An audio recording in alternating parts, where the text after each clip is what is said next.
dusangire uyu mwanya muto yatuganira ijambo ry'Imana. Reka dusome ibyakozwe n'intumwa ibice 9 duhere ku murongo wa 5. Aravuga ngo, aramubaza ati, urinde mwana? Nawe ati, ndi Yesu uwurenganya.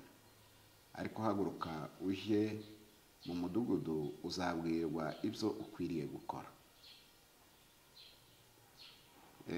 Uyu ni Sawuli agikorera Satani kandi arenganya itorero. Bibiliya itubwira ngo yasazwaga nawe wenyine niko yavuze ngo yasazwaga no kurenganya abanyetorero kandi azi ngo reka arakorera Imana. Ariko mu byo yakoraga by'ukuri yari atarahamagarwa n'Imana kandi yari atarabona Imana. Burya rero ndashaka kuvuga ku kintu cyitwa guhishurirwa Yesu, kubona Yesu cyangwa Yesu kukuyereka. Harimo uburyo bwinshi Imana izayirekamwe abantu.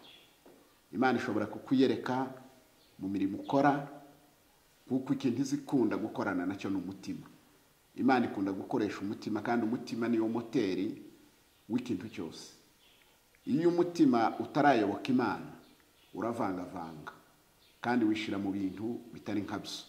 Ubundi rimwe na rimwe ukibwira ngo ni byiza kuko umubiri ushoboye kandi ubikunze, ariko sibyo.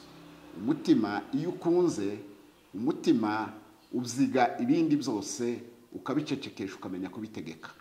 Ni nako Imana yigeze kubwira Kayini ubwo yariko agira umutima wo kwica murumuna we Abeli. Yaramubwiye ngo dore ibyaha biritugatuga ku mutima, ku rugi rw'umutima wawe, ariko aramubwira ngo bitegeke. Imana izishaka ko dutegeka ibindi byose, ariko tukabitegeka bivuye ku mutima, kuko umutima niwo ukorana n'Imana. Ubundi abahanga baravuga ngo niyo nzu y'Imana niyituyemo.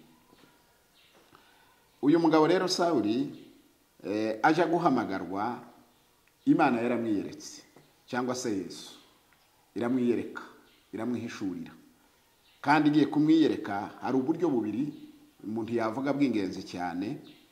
Iyo Imana ije kukwiyereka ibishaka kukugondoza kandi gutegera mu nzira ukunda, igutegera mu nzira uhirimbana nazo, igutegera mu nzira wumva ko ari zo ushoboye. Yareba ishyaka ufite, yareba imbaraga ushora, yareba umutima aho werekeye, Imana iziyahagarara. Kandi yahagarara igashaka kukugondoza.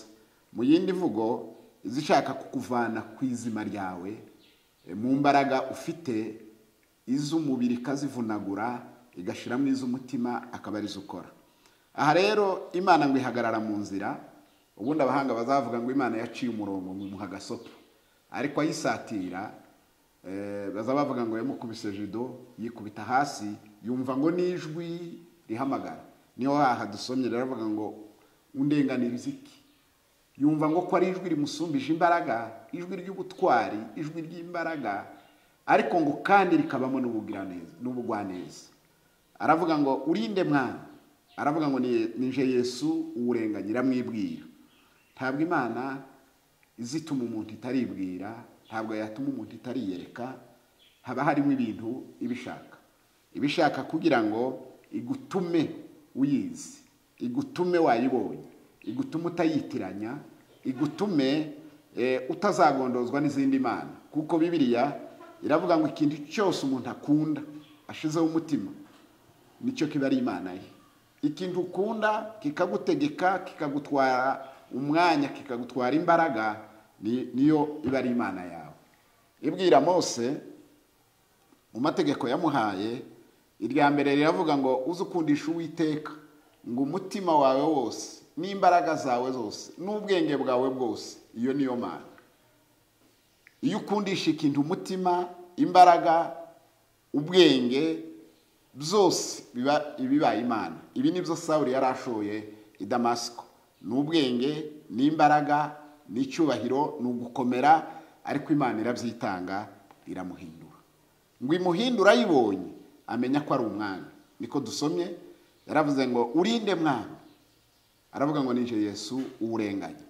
Uyu mwami iyo agiye kuguhamagara arakwiyereka, kandi igituma kwiyereka ni ukugira ngo utazamwitiranya n'ibindi, hatazagira ibindi bizaza bikamugukuraho bikakuvangira.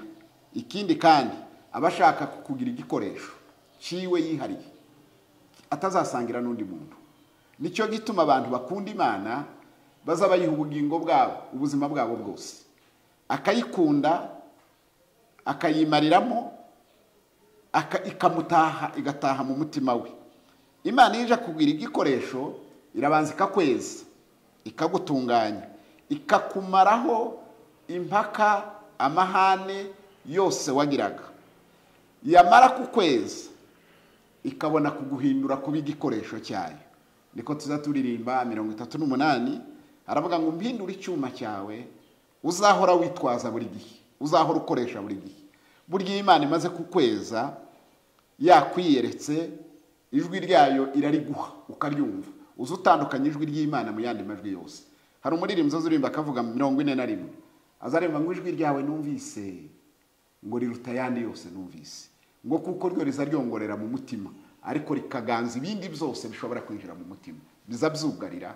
Ijwi ryiwe ryugarira ayandi majwi yose yinjira. Imana igukoresha ari uko yakwejeje, yamara kukweza imaze kukwiyereka, imaze guhindura n'amaso yawe akaba amaso y'Imana, ukabona ibyo abantu batabona ariko byeretswe n'Imana. Waba wicaranye n'umuntu ukazumenya ibyo yakoze, ukazumenya n'ibyo yavuze, kuko ayo maso y'Imana agira imbaraga cyane, azagenda kamena akinjira akamenya ibigitekerezwa mu mutima bitarasohoka.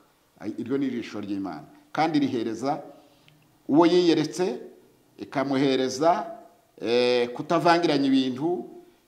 Icya kabiri, yamara kumweza imuhaye amaso, imuha n'amatwi yo kumenya kumva, agatandukanya amatwi y'abantu cyangwa se amagambo y'abantu n'amagambo y'Imana.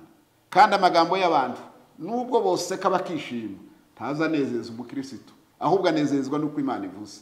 Yumva ijwi ry'Imana akarikurikira, akarisobanukirwa. Imana yamara kumukorera ibyo bintu, imuhumuye amaso, amatwi yumvisize, yamwejeje, noneho ikabona kumutuma, akabona gukora ibyo Imana ishaka, kuko afite ijwi rimubwira, afite amaso amuyobora, yarejejwe ashiraho umugayo, nta kizinga bafite imbere y'Imana. Iyo umuntu atarezwa akibesha ngo Imana yaramuhamagaye, arayivangira, kandi bibabaza Imana cyane. Icya kabiri, yitiranya ibintu, ibyiza byose agashaka kuvuga ngo n'Imana irabikunda, ibyo umubiri ukunze akagira ngo n'Imana irabikunda. Hari igihe tuza dukenera gukundisha Imana ibyacu, kandi Imana ibyanga urunuka. Ibyo yakunze nubwo cyoba kidushira mu kaga, iyo yagikunze amaherezo kiba cyiza. No mu rupfu, iyo umukiranutsi amaze gupfa, dusigara dusubira muye akubaka imitima y'abandi, kuko Imana yabonye, niyo yamuherekeje, niyo yagendanye nayo, niyo yamurinze, niyo yamuyoboye, niyo yamukoresheje, kuko yamaze kwezwa. Ikindi kandi kiza gituma umuntu Imana imwiyereka, yamara kumwiyereka ikamweza, yamara kumweza ikamuhumura, yamara kumuhumura imaze kumutunganya rwose, ikamuha n'amaso yo kumenya gutandukanya ikibi n'iciza, ni ukugira ngo amenye ubushake bw'Imana butari mu bushake bw'abantu. Hari benshi bishora muri uyu muhamagaro bakavuga ngo bamenye Imana babitewe n'ibihe byiza bagezemo, ariko nyuma byabura, kuko Imana yacu izayicara iduhindagurira kugira ngo igerageze urukundo rwacu ko tuyikunda. Irahindura, none byaba byiza igahindura ikagucisha ahandi, yahagucisha ikareba ko rwa rukundo rugikabza kuyikunda, kuko iyo wabonye warayibonye, yaraguhamagaye ukayumva, yarakwejeje ukera ugakorana nayo, kuko iyo ntizijana n'utejejwe, ntibishoboka. Iyo ujya kugutuma kujyana ubutumwa bwayo, buryo iyo ujyanye ubutumwa bw'Imana uba wikoreye Imana yose.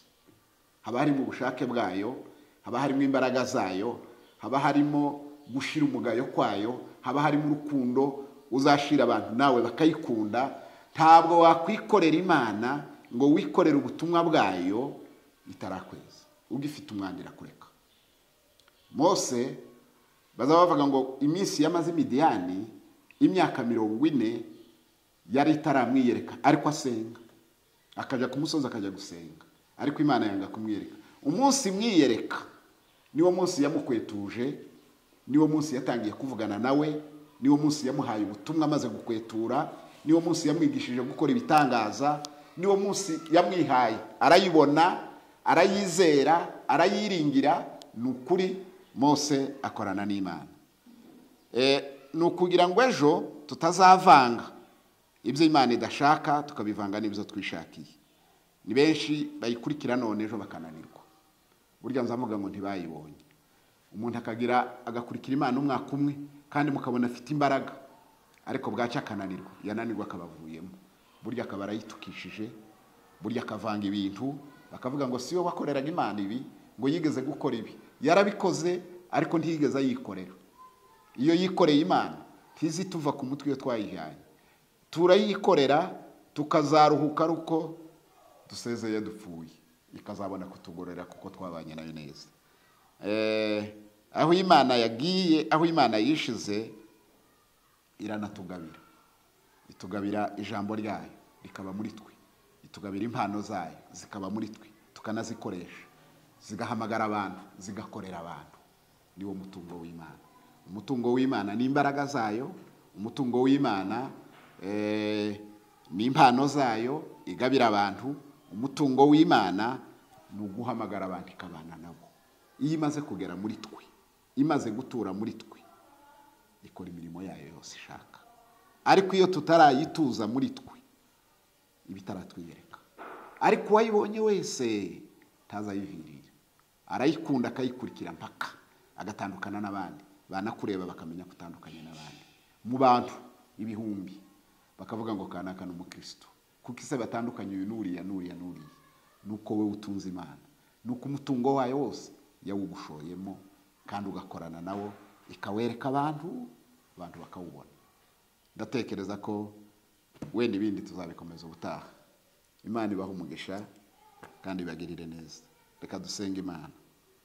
Mwami, turagushima, tuzadushaka ngo twiyereke, tukuvuge twarakubonye, tuvuge ibyo uvuze tutavuga ibyacu, tuvuge ibyo watweretse tutavuga ibyo twiboneye n'amaso y'umubiri. Turagukeneye ngo uje utweza, ubone kudutuma, tuvuge ibyo ushaka, tuvuge ibyo ukunda, dutandukanye ubushake bwawe n'ubw'abantu, dutandukanye ubushake bwawe n'ubwacu. Ubushake bwawe butwiharire, butubemo kandi butuyobore, buzatugeze no ku bugingo. Kubwa Yesu Kristo umwami wacu. Amen.